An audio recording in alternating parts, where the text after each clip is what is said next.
Oke teman-teman, pada kali ini saya mau tunjukkan kepada teman-teman cara menghapus background sebuah gambar ya. Ya, ini saya punya sebuah gambar ya teman-teman, yang tadi saya coba download dari internet ya. Nanti mau kita coba hapus ya background dari gambar tersebut ya.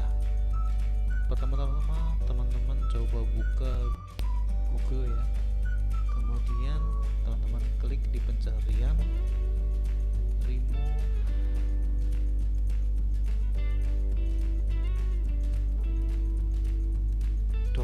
.pg teman-teman.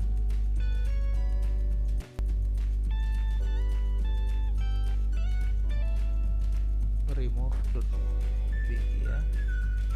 Oke, kita sudah masuk ke web dari cara menghapus latar belakang tersebut ya. Pertama-tama kita klik unggah gambar ya, kita pilih gambar yang sudah kita ambil tadi dari internet yang mau kita hapus backgroundnya teman-teman. Oke, kita tunggu. Oke, sudah berhasil.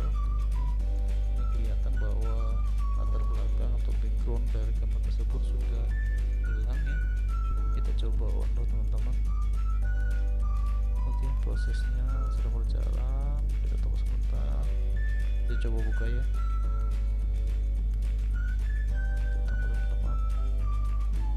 Ya, di sini gambar dari yang kita buat tadi sudah berhasil ya, bahwa backgroundnya sudah hilang. Oke, saja tutorial hari ini. Semoga teman-teman dapat mencobanya ya, sehingga tidak kesulitan ya dalam menghapus background yang ingin teman-teman hapus.